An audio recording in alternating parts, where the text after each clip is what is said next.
गडिंग्लज नगर परिषदेच्या निवडणुकीत गडिंग्लजच्या मतदारांनी जो कौल दिला आहे तो आम्ही मान्य केलेला आहे.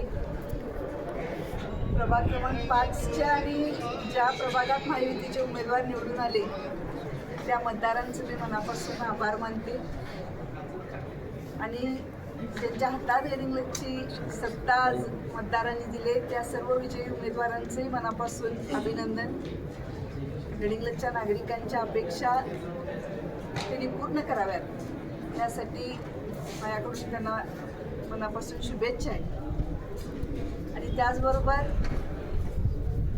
आम्ही 5 जरी निवडून आलो असलो तर या नगर परिषदेच्या सभागृहात आम्ही सक्षम विरोधक म्हणून कार्यरत राहू असा आमचा निर्णय आहे. ओके.